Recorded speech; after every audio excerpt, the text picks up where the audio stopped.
Bueno, nada más agradeceros vuestra presencia hoy. Sabemos que son horas introspectivas y con lo cual estamos doblemente agradecidos. Hemos elegido un formato distinto, yo creo, que a todos los laboratorios, en el que ponemos dos ponentes con dos áreas que os resultan sumamente interesantes a todo el mundo. Son ponencias relativamente cortas. La primera la va a dar Mari Carmen Tobar, como todos sabéis, especializada en oftalmología, la número 1, la crack en oftalmología. Ella dice que no, pero todo el mundo sabe que sí. Y luego Juan Francisco Sánchez Cárdenas, que es especialista en dermatología. Dará una ponencia de unos 30-40 minutos. Una vez que acabe una ponencia se empezará otra. El tema de preguntas intentároslo guardar para que al final todo el mundo pueda preguntar lo que quiera, porque si se extiende mucho en un tema y se pregunta mucho, pues luego a la otra ponencia se puede quedar un poco descabalgada. ¿Vale? Pues nada, yo paso el título a mi amiga y una vez más gracias por venir.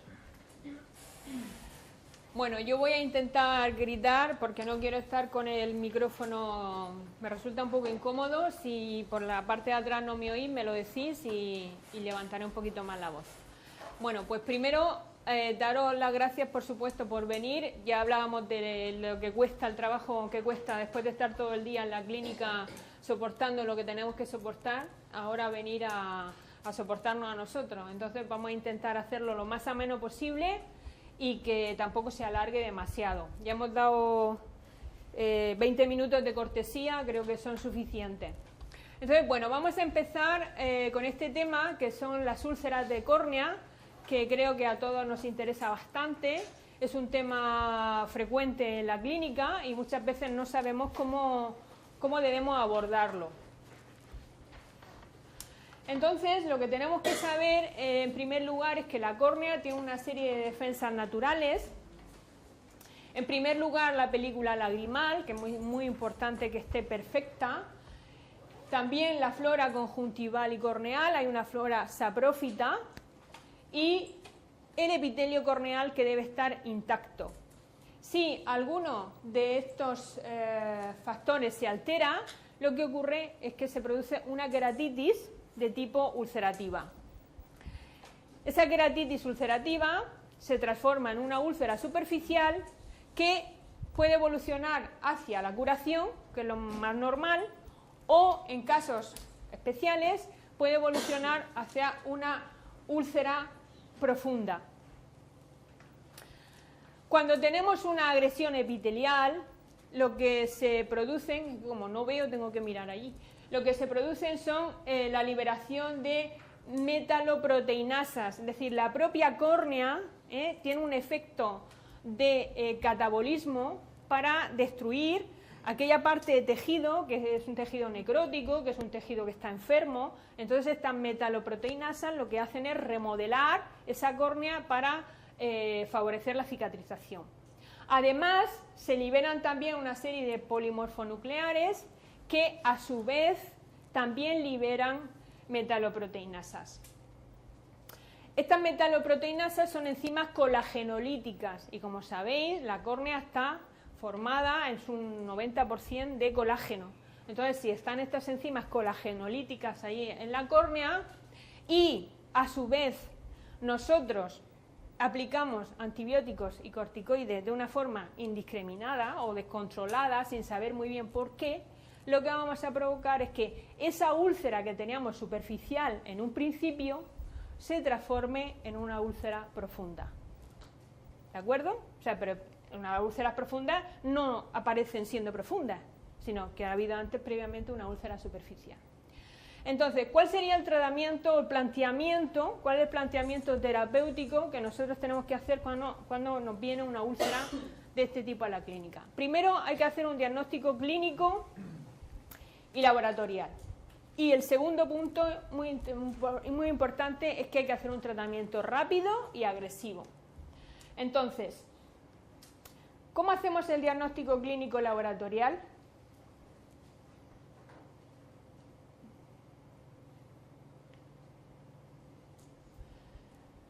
Nos tendremos que preguntar ¿por qué la úlcera no cicatriza?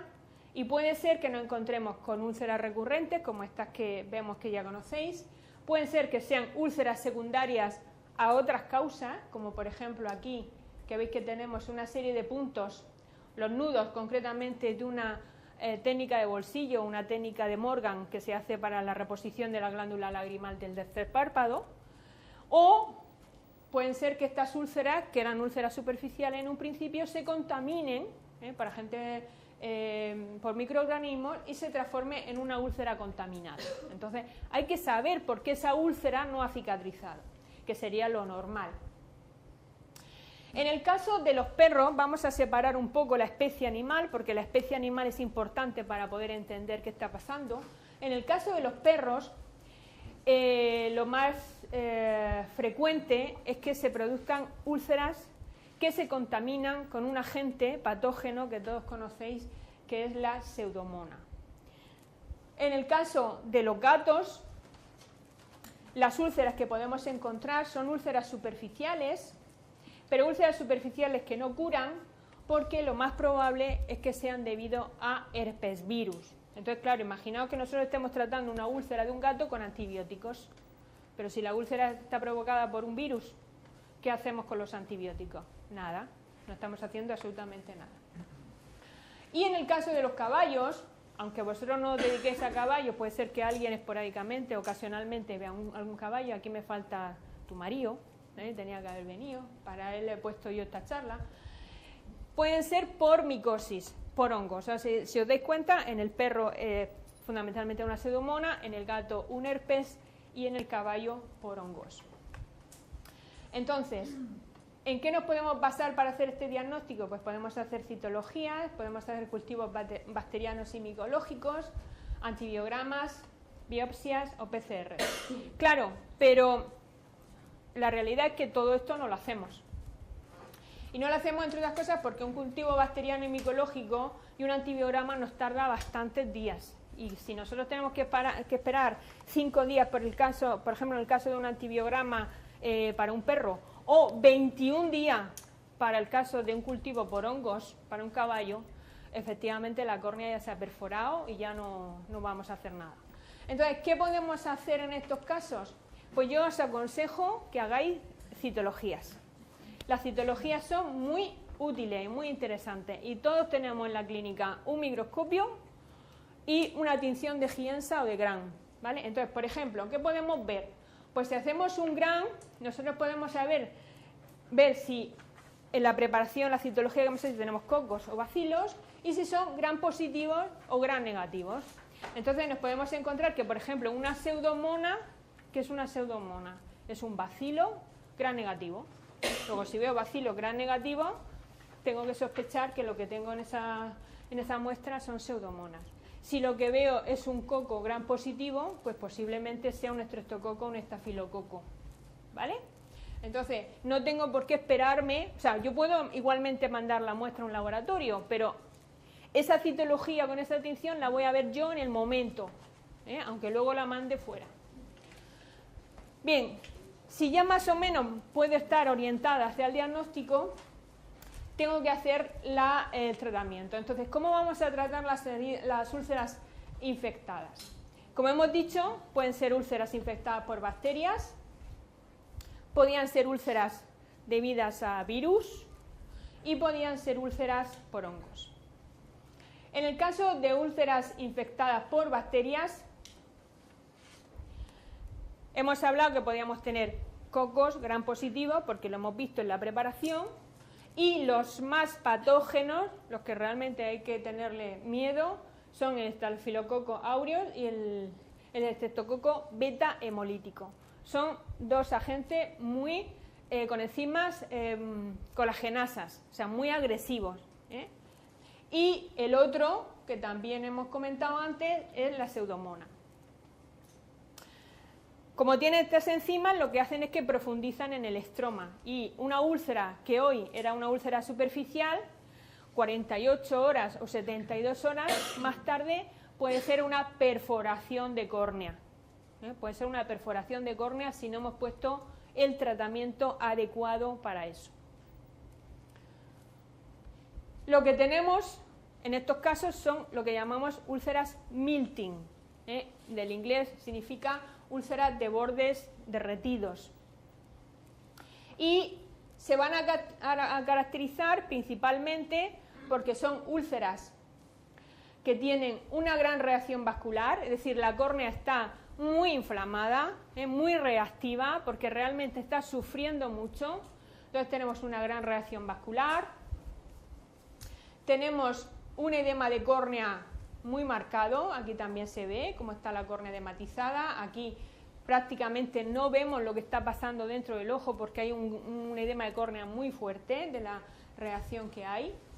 En este caso incluso se solapa todo, vemos la gran vascularización que tiene la córnea, también la hiperemia conjuntival, el edema corneal tan brutal que tenemos y tenemos una úlcera muy profunda ya, donde además los bordes tienen ese aspecto de bordes que hemos dicho que no son nítidos, el borde derretido, un borde redondeado que no se aprecia bien, como en este caso, pero además fijaos qué está pasando ahí, que la infección ha entrado dentro del ojo, o sea, ya la tenemos en cámara anterior, tenemos un hipopión, tenemos la infección microorganismos que ha entrado dentro de la córnea, es decir, como veis son úlceras muy graves y muy agresivas que nosotros también tenemos que ser muy agresivos a la hora del tratamiento. ¿Qué tratamiento en el caso de, estamos hablando de bacterias, podemos hacer?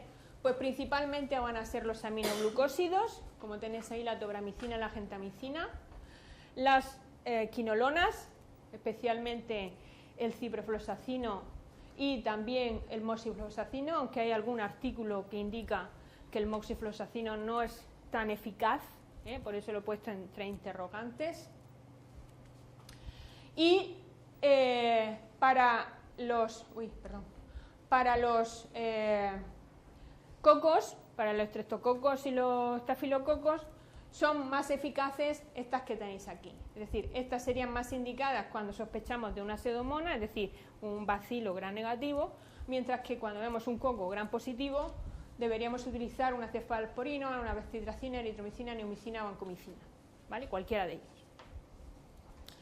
Y luego no tenemos que olvidarnos de los inhibidores de las colagenasas, que también podemos utilizar, y que aquí tenéis toda la serie de Electa, por ejemplo, que existe un colirio, podemos utilizar también acetilcisteína, heparina, suero autólogo que podemos preparar nosotros en la clínica sacando sangre a un animal, o, muy interesante y muy importante, las tetraciclinas tópicas y sistémicas. Ahora veremos algo más de eso. Entonces, si yo lo que tengo es una úlcera que me da miedo, porque a mí me dan miedo estas úlceras, yo voy a ser muy agresiva con esa úlcera y entonces yo puedo aplicar tratamientos tópicos y tratamientos sistémicos. Y algunas veces los tópicos incluso pueden ser en gotas, en colirios, que me gustan más en estos casos que las pomadas, y a veces incluso pueden ser inyecciones subconjuntivales de antibióticos también, como por ejemplo una tobramicina se puede poner subconjuntival. Y puedo utilizar incluso colirios reforzados, donde si quiero abarcar distintos tipos de gérmenes, por ejemplo, pues podría utilizar una cefalosporina con un aminoglucósido y con un clorafenicol. Los que están comercializados como colirio, pues no hay problema, pero los que no están comercializados como colirio lo puedo obtener de una preparación parenteral, o sea, de lo que ponemos como inyectable, y lo podemos aplicar utilizándolo con suero fisiológico, con lágrimas artificiales o incluso con otros colirios, ¿vale? Y como os decía, incluso en algunos casos se pueden inyectar vía subconjuntival. Entonces, ¿cuándo lo voy a hacer vía subconjuntival? Pues cuando sea un animal de difícil manejo, un animal muy agresivo, un animal que está en el campo, los que a lo mejor trabajáis más en la zona del campo, que es más difícil que el perro esté allí, un pastor alemán o lo que sea. Entonces, en estos casos son muy interesantes estas aplicaciones. Y luego hemos dicho las tetraciclinas parenterales. ¿Cuál? La doxiciclina. La doxiciclina es el antibiótico de elección que tenemos que dar en este tipo de úlceras. ¿Por qué? Porque tiene actividad anticolagenasa. Y como tiene actividad anticolagenasa, me interesa especialmente aplicarla en estas úlceras. Y no nos podemos olvidar de que hay que poner midriáticos cicloplégicos. ¿Cuáles son los midriáticos cicloplégicos? Pues son la tropicamida y la atropina en el caso del perro. Uno u otro, bueno, a criterio. La atropina no me gusta tanto porque a veces atropiniza al animal y permanece la pupila dilatada durante mucho tiempo, incluso después de curarse la úlcera, y soy más de poner la tropicamida, porque se controla un poquito más el efecto. Entonces, pues la tropicamida se pone cada 8 horas y la atropina cada 12. Bien, este sería el caso del perro, y ahora pasamos al caso del gato. Entonces, en el caso del gato, tengo que sospechar que esa úlcera que tengo en el ojo, en la córnea, es debida a un herpes. Entonces, si es debida a un herpes, va a ser el herpesvirus, el tipo 1, que como sabéis hay una infección primaria en gatitos de pocas semanas, que tienen síntomas respiratorios y oculares, y que en el animal adulto también produce una infección crónica, que puede estar subclínica, y que en determinadas situaciones, como una bajada de defensas, por ejemplo, puede aparecer y pueden darnos conjuntivitis, o pueden darnos queratitis, o pueden darnos incluso úlceras corneales. Aquí tenéis el caso típico de un gatito que viene con estos dos, con los ojos como los veis así, o en el caso de un gato adulto, donde lo que tenemos es una úlcera de córnea superficial, muy superficial, pero que no cicatriza. Y si se contamina también con otra bacteria, por ejemplo, puede profundizar y terminar en una úlcera profunda. ¿Qué antivíricos vamos a utilizar entonces? Porque claro, aquí la clave está en que hay que utilizar antivíricos. ¿Podemos utilizar algún antibiótico de cobertura? Sí, pero lo importante es que tenemos que utilizar antivíricos. Entonces, ¿qué antivírico vamos a utilizar? Pues vamos a tener el ganciclovir como un antivírico muy interesante que se aplica en gotas. Es un gel, concretamente, más que en gotas, es un gel. Y lo realmente importante es que hay que aplicarlo 4 o 5 veces al día. El cidofovir, que no existe comercializado como colirio, pero que sí podemos pedirlo en una fórmula magistral, y también se puede aplicar como colirio, tópicamente cada 12 horas. Y el fanciclovir, que es el Fanvir, o existe también el fanciclovir genérico, que se puede dar vía oral, vía oral. Entonces, esto es lo que yo recomiendo en cualquier caso. Hay otros que no están comercializados en España, es decir, que vosotros lo podéis ver en infinidad de libros, en infinidad de artículos, pero que no sirven de nada porque en España no los tenemos. Entonces, como no los tenemos, no sirven de nada. Y luego la ciclovir, que sí lo tenemos, pero que no está muy claro que realmente sea eficaz. Entonces, yo aconsejo las gotas, si queréis vía oral, pero generalmente mi criterio es que yo aplico la gota del ganciclovir y es más que suficiente. Lo importante, 21 días, 3 semanas, ¿vale? No vale darlo 5 días ni 6 días, ¿vale? Ya está curado, no, 3 semanas.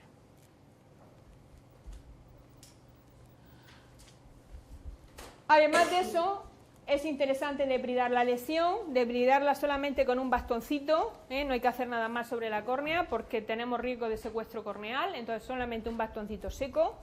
Lo limpiamos, debridamos, quitamos el epitelio suelto y podemos aplicar algún antibiótico pues, de cobertura y de nuevo recurrimos a las tetraciclinas tópicas también, no hace falta oral, tetraciclinas tópicas.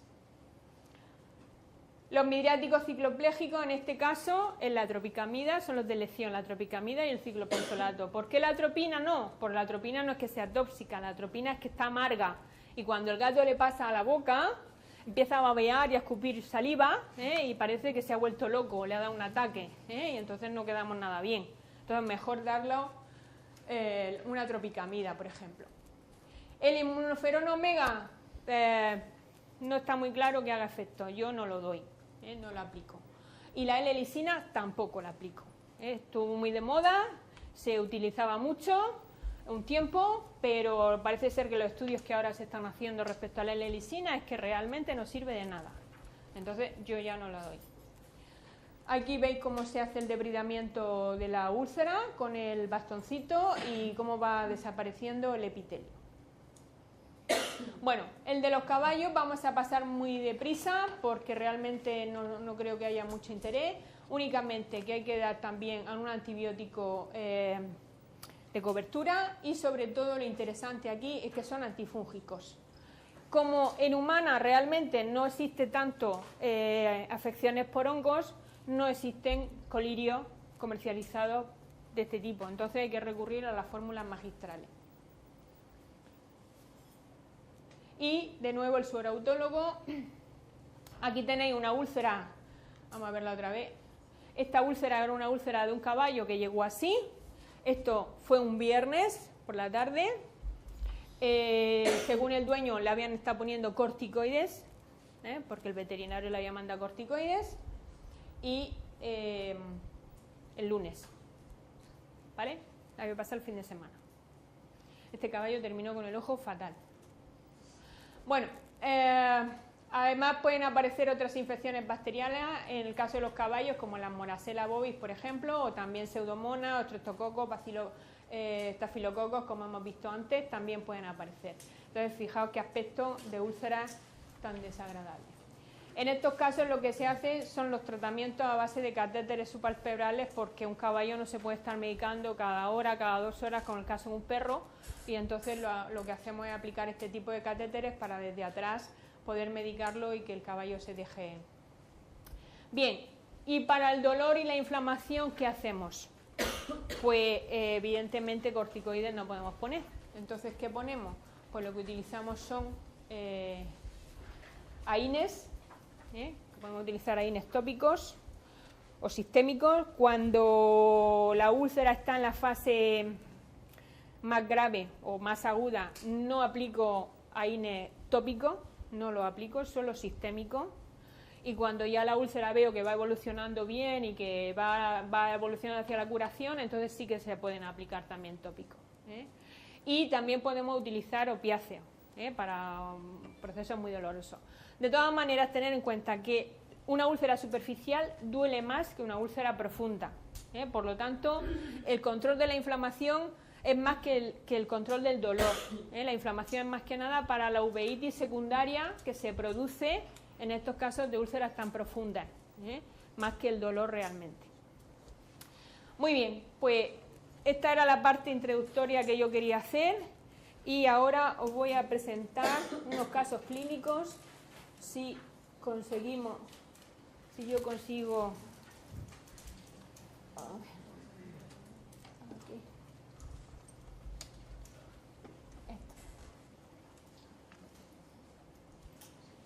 He ido un poquito deprisa porque tampoco quiero que nos extendamos mucho, pero si tenéis dudas, luego en las preguntas pues podemos extendernos un poco más.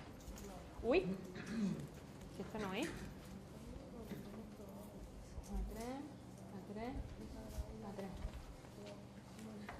Aquí. Bueno, esta es una ponencia que parte de ella la presenté en el Congreso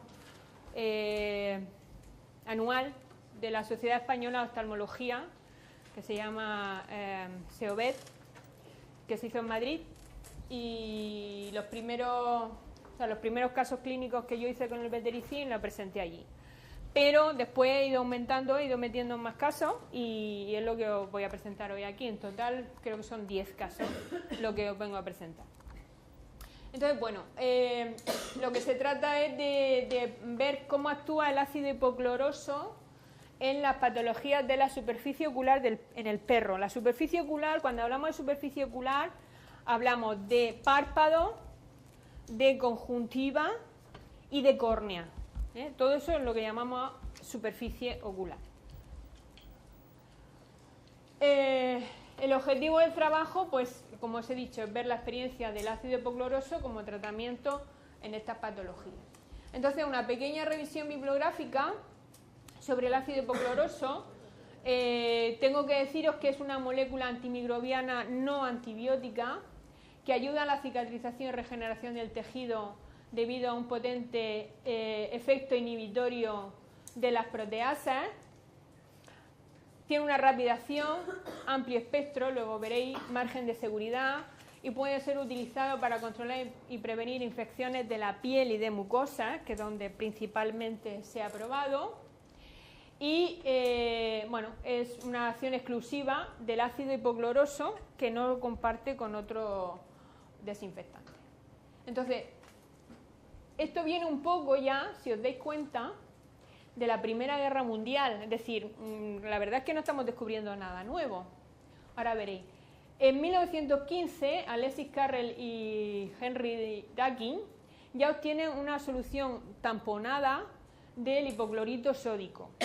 Eso es lo que se llama la solución de Duggan, que yo me acuerdo cuando estudiaba química, no sé si os suena, a mí este nombre ya me sonaba, y esta solución generaba concentraciones ideales del ácido hipocloroso, que tenía una gran actividad bacteriana, no dañaba los tejidos y no dificultaba la cicatrización de las heridas, sino todo lo contrario. Entonces, lo curioso de esto es que sumergían, yo me he leído la información y me pareció súper curioso, sumergían a los soldados que tenían heridas de guerra, sobre todo en las extremidades, heridas de metralla o heridas graves, los sumergían realmente en cubas, hacían cubas de este ácido hipocloroso y los sumergían en cubas. Y en estas cubas los tenían así durante varios días y curaban las heridas. Entonces, a partir de ahí viene esto.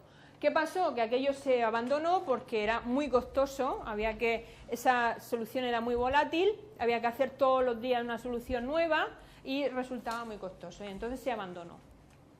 Pero luego, en el año 89, hay otro señor, Stephen Weiss, que descubre también el poder bactericida del ácido hipocloroso liberado por los neutrófilos y demuestra en sus estudios que la actividad, o sea, incubando a los neutrófilos durante 2 horas, se produce aproximadamente 2 a 10 elevado a 7 mol de ácido hipocloroso, y eso es cantidad capaz de destruir 150 millones de bacterias de Escherichia coli.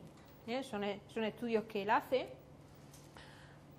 Después llega este señor Justo Calderón, que es un colombiano, en el año 93, y lo que consigue es estabilizar esta molécula. O sea, esta molécula de ácido hipocloroso que se abandonó porque era muy inestable y era muy volátil, pues él consigue estabilizarla y la empieza a utilizar con fines médicos en humanas, para el tratamiento de heridas.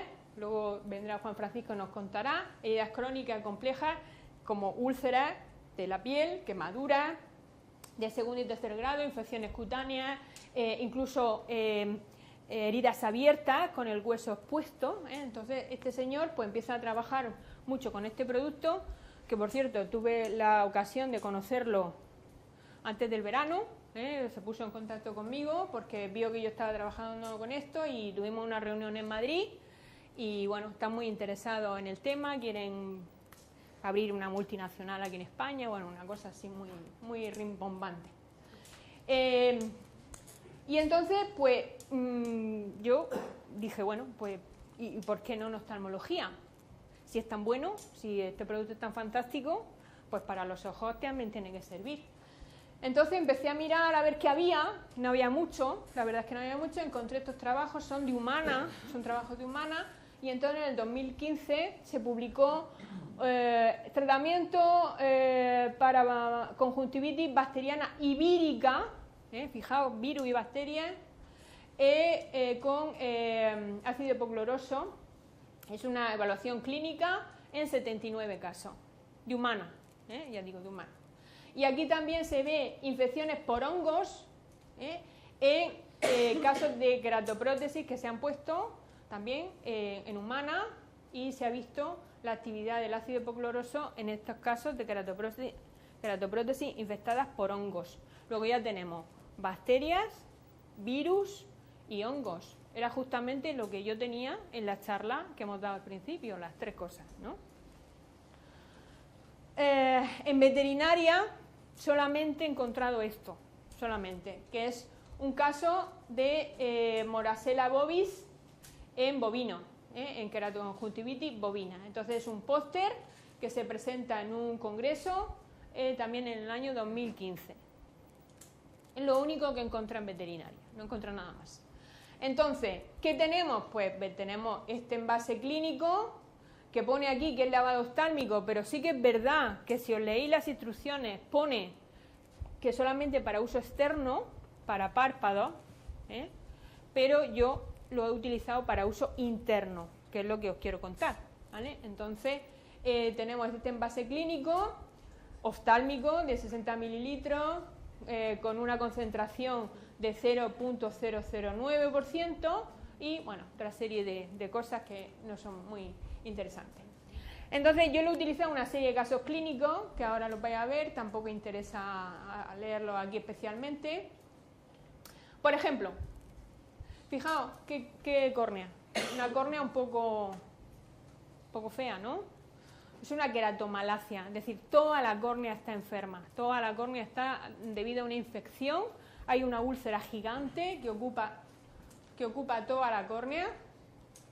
La úlcera viene por aquí, este es el borde de la úlcera, todo esto es la úlcera, y aquí hay un descemetocele, es decir, que lo que hay debajo es el endotelio de la córnea, está a punto de perforarse, ¿vale?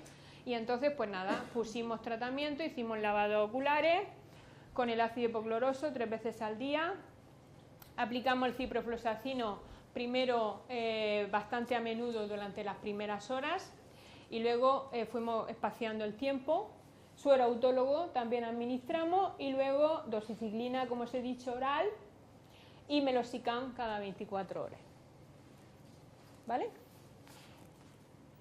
Y aquí tenéis la evolución, para que no perdamos de vista cómo estaba la córnea. Esa es la córnea como vino, a las 24 horas no parece que haya grandes cambios, pero bueno, vamos tratando, a las 48 horas, a las 72 horas, ya parece que veo bien el borde de la úlcera, cosa que antes no veía.